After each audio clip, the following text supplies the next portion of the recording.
బాల్య దశలోనే దేవుని గూర్చినటువంటి జ్ఞానము నీ పిల్లలు పొందుకోవాలి. జ్ఞాని అయిన సొలొమోను గారు కూడా బాల్య దశ నుండి కూడా భక్తి జీవితంలో ఎదిగాడు. తల్లి బెత్షెబ ఆ సామెతల గ్రంథం 31వ అధ్యాయంలో ఆ 1-2 వచనాలలో తెలియజేస్తూ ఉంది. అక్కడ లెముయేలు, నేను కన్న నా కుమారుడా, నేను నిన్ను ఊరికే కనలేదురా, ఎన్నో వ్రతములు చేసి దేవుని సన్నిధిలో ప్రార్థన చేసి మొక్కుబడి చేసుకుంటే నువ్వు పుట్టావురా అని చిన్నప్పటి నుంచే బాల్య దశలో నుంచే దేవుని సన్నిధిలో బెత్షెబ పెంచింది. బాల్య దశలోనే సొలొమోను ప్రార్థించినప్పుడు ఇశ్రాయేలీయులకు రాజుగా అభిషేకించబడిన తర్వాత బాల్య దశలోనే ఆ గొప్ప ఆధిక్యతను పొందుకున్నాడు. ప్రార్థన చేస్తూ ఉన్నాడు. యెరూషలేము దేవాలయమును కట్టిన తర్వాత ప్రార్థన చేస్తే బాల్య దశలోనే దేవుడు సొలొమోనుతో మాట్లాడుతూ ఉన్నాడు. బైబిల్ గ్రంథంలో చాలామంది బాలురుగా ఉన్నప్పుడే దేవునిలో ఆశీర్వదించబడ్డారు, దేవునిలో ఎదిగారు. నీ పిల్లలు కూడా దేవుని సన్నిధిలో ఎదగాలి. ఇర్మియా గారితో కూడా దేవుడు మాట్లాడుతూ దేవునితో అయ్యా నేను బాలుడునయ్యా అని దేవుని సన్నిధిలో జవాబు చెప్తూ ఉన్నాడు. చదవండి ఇర్మియా గ్రంథం 1వ అధ్యాయము 6వ వచనం. అందుకు అంటే బాల్య దశలోనే ఇర్మియాతో దేవుడు ప్రత్యక్షమై మాట్లాడుతున్నాడు. 4వ వచనం నుంచి చదవండి. ఇర్మియా చెప్తున్నాడు, దేవుడు నాకు ప్రత్యక్షమయ్యాడు. ఏ వయసులో? బాల్య దశలోనే దేవుడు ప్రత్యక్షమయ్యాడు ఇర్మియాతో. అంటే దేవుని సన్నిధిలో చక్కగా ఇర్మియా తల్లిగారు పెంచింది, వాక్యముతో పెంచింది. అమ్మ దేవుని గురించినటువంటి మాటలు, దేవుడు చేసిన అద్భుతాలు, ఆశ్చర్య కార్యాలను గురించి ధర్మశాస్త్రంలో దేవుడు నియమించిన వాక్యానుసారంగా ఇర్మియా గారిని బాల్య దశలోనే ఇర్మియాకు నేర్పించింది. ప్రార్థన కూడా నేర్పించింది ఇర్మియా గారికి. ఇర్మియా ప్రార్థనా పరుడు, కన్నీటి ప్రవక్త అని ఒక బిరుదు ఉంది ఆయనకి. హల్లెలూయా. ఏ బిరుదు ఉంది? ఏ బిరుదు చెప్పాలి, నోరు లేదా? ఎంతమంది ఉన్నారుడా? ఏ బిరుదు పొందుకున్నాడు? కన్నీటి ప్రవక్త అని బైబిల్ పండితులు, భక్తులు ఆయనకు ఆ పేరు పెట్టారు. హల్లెలూయా. ఇర్మియాకు కన్నీటి ప్రవక్త అని ఎందుకంటే ఒక వచనం ద్వారా ఆయనకు ఆ పేరు వచ్చిందని భక్తులు వారి ప్రసంగాలలో చేస్తూ ఉంటారు. 9వ అధ్యాయం 1వ వచనం. నా జనులు అనగా ఇశ్రాయేలుల నా ప్రజలు, 12 గోత్రముల వారు నా ప్రజలు ఎక్కడ పడిపోయారు? పాపములో పడిపోయారు, అన్యాయంలో పడిపోయారు, మోసములో పడిపోయారు, దుర్మార్గంలో పడిపోయారు. దేవుని భక్తి లేదు, దేవుని ప్రార్థన జీవితం లేదు. స్త్రీలు పురుషులు అందరూ కూడా చాలా పాపము చేసి వారి ఇష్టానుసారంగా ప్రవర్తిస్తూ జీవిస్తూ ఉన్నందువలన బబులోను దేశంలోనికి ఏమైపోయారు? బానిసలుగా వెళ్ళిపోయారు. హల్లెలూయా. అయితే దేవుని సన్నిధిలో ఇర్మియా తల్లిగారు మంచి భక్తిలో పెంచింది. చదువు. నా జనులలో హతమైన వారిని గూర్చి నేను దివారాత్రములు కన్నీరు ఏం గారుస్తున్నాడు ఈయన? దివారాత్రములు అనగా పగలు రాత్రి ఎప్పుడు ఏడుస్తూనే ఉన్నాడు. ఎవరిని గురించి? ఇశ్రాయేలీయులను గురించి ప్రార్థిస్తూ ఉన్నాడు, ఏడుస్తున్నాడు. నా ప్రజలు ఇశ్రాయేలీయుల ప్రజలు ఏడుస్తూ ఉన్నాడు. తన కుటుంబం కొరకు ఏడవట్లేదు, ఇశ్రాయేలీయుల ప్రజలను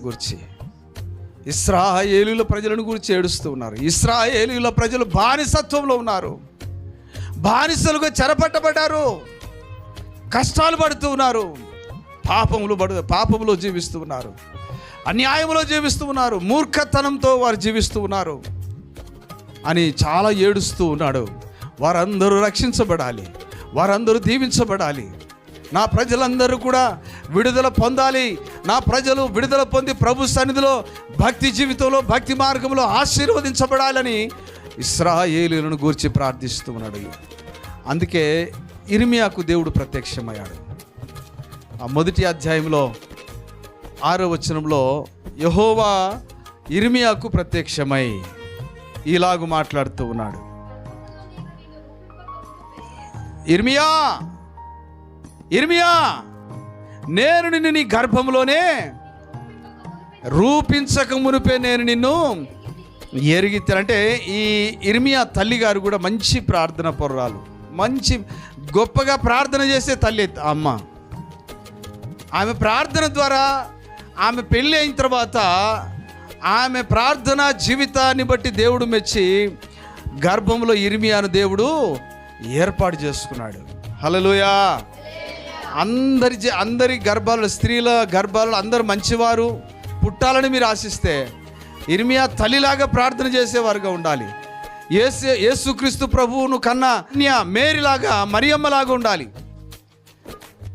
ఈ సంసోనును కన్న తల్లి మనోహ తండ్రి మంచి ప్రార్థన పరులు.